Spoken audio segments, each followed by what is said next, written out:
लिए मैं चूँकि पहले भी प्रथम दिन जिस दिन इस ज़िले में आया हूं उस दिन से अभिषेक से हमारे रिश्ते हैं और समय समय पर जब जहां जैसी ज़रूरतें रही हैं अभिषेक ने जब आवाज़ दी है मैंने जितनी मेरी ताकत थी भरपूर कोशिश की है कि अभिषेक को हौसला अफजाई की जाए। आज भी अभिषेक ने जब ज़िले का नाम रोशन किया तो एक अभिषेक को सम्मानित करने के लिए यहाँ पर आने का काम किया। नगर विकास मंत्री ए.के. शर्मा इनडायरेक्टली कहे बाहरी भीतरी कुछ कर रहे थे, इशारे में आपको कह दिया था, इशारे में।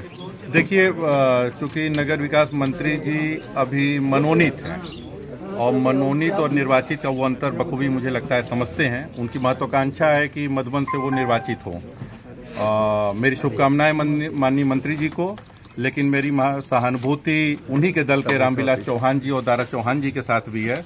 अगर वो बाहरी और भीतरी के मुद्दे पर चुनाव लड़ेंगे तो रामविलास चौहान जी का और दारा चौहान जी का भविष्य क्या है यह माननीय मंत्री जी बताते हैं। स्मार्ट मीटर को लोग लेकर काफ़ी परेशान है, तो ऐसे में क्या लगता है कि मंत्री जी अगर मधुबन से चुनाव लड़ रहे हैं तो स्मार्ट मीटर का खामियाजा भुगतना पड़ेगा?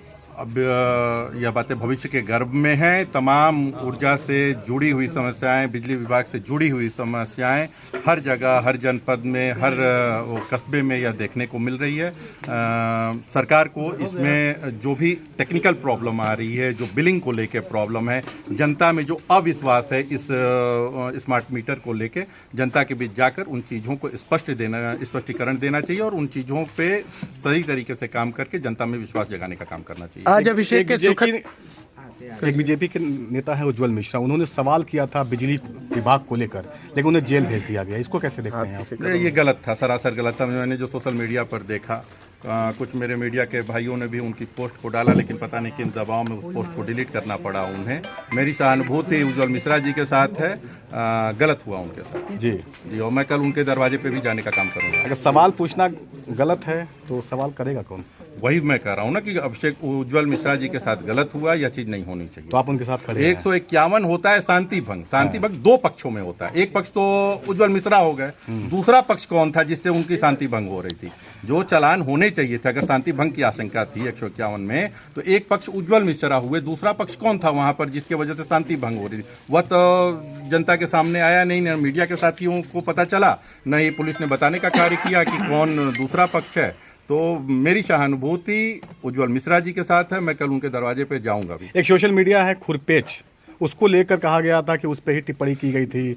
अब मऊ की लोक आवाज, खुरपेच, ये दो आइडियां चल रही हैं जो मुझे जहां तक जानकारी है, लेकिन इन दोनों आइडियाज में मैंने ये नहीं देखा कि किसी अपशब्द का प्रयोग हो। कौन यह लोग चला रहे हैं या मैं नहीं जानता, लेकिन जनप्रतिनिधि से अगर सवाल नहीं किया जाएगा तो किससे किया जाएगा? केवल आप खुरपेच और मऊ की लोक आवाज पे मत जाइए। एक देहाती भगत भी एक आईडी है, उस पर भी कुछ सवाल हो रहे हैं मौजूदा जनप्रतिनिधियों से, लेकिन जनप्रतिनिधियों से अगर शिष्ट भाषा में सवाल नहीं किया जाएगा तो फिर कैसे लोगों के बीच में उनके जो कार्य योजनाएं हैं या जो कार्यप्रणाली है उससे जनता कैसे जानकारी रख पाएगी? एक सवाल उज्जवल मिश्रा ने यह भी किया था कि आपके साथ रहने वाले, मतलब ए.के. शर्मा जी के साथ रहने वाले लोग कुछ आपराधिक प्रवृत्ति के हैं, कुछ शीटर हैं, ऐसा कुछ आरोप लगाया था। अब इस बारे में जानकारी नहीं है मुझे।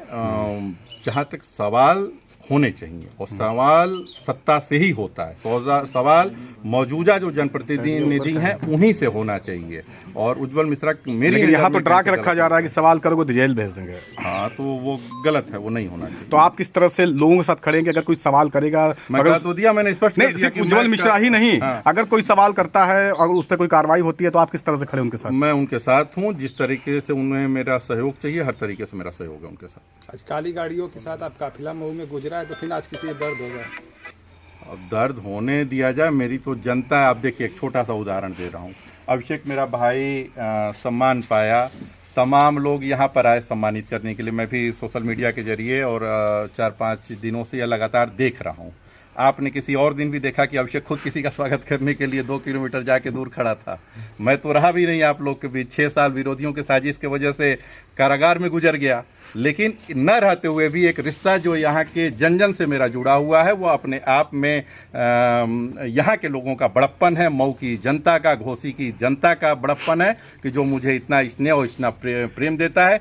जनता को दर्द न हो, बाकी जो बड़े लोगों को दर्द हो रहा है तो मुझे शुरू से आदत है बड़े लोगों से लड़ने की, उससे मुझे क्या लगता है ये बड़े लोग कौन, इससे दर्द हो रहा है? अब वो जो बताए हैं, अभिषेक ने पूछा है कि जो बड़े लोगों को दर्द होगा उन्हीं से पूछ लीजिए। काली गाड़ियों से दर्द है या अतुल राय से दर्द है? अतुल राय से तो कई जनपद में कई बड़े लोगों को दर्द है। कुछ एक आध नाम बता दीजिए बड़े लोग। नाम रहने दो, नाम खुद ही कुछ दिन में भविष्य में 1-2 पॉडकास्ट होंगे, उसमें खुद ही वो बड़े लोग आपस में जब टकराएंगे तो एक दूसरे का नाम ले लेंगे। तो इशारे में माना जाए कि मंत्री जी भी हैं कि शर्मा जी भी? मैं किसी का नाम नहीं लेना चाहता। मंत्री जी लोगों से मेरी लड़ने की पुरानी आदत है। इनसे बड़े कद्दावर मंत्री जमानिया में ओम प्रकाश जी थे, 7 बार विधायक, 1 बार सांसद, 3 बार कैबिनेट मंत्री। उन पत्ता भी नहीं खड़कता था जमानिया में। उनके गांव में, उनको गांव में घुस के वहां चुनाव हराने का काम किया है मैंने। तो मंत्री जी लोगों से मुझे कोई दिक्कत तो नहीं है। आपकी नजर में ए.के. शर्मा छोटे मंत्री हैं? मैंने कहा कि उनसे राजनीतिक कद ओम प्रकाश जी का बहुत बड़ा है। 7 बार विधानसभा का नेतृत्व किए, 1 बार लोकसभा का नेतृत्व किए, 3 बार कैबिनेट मंत्री रहे, तो राजनीतिक पहचान उनकी बहुत बड़ी है। ठीक, धन्यवाद।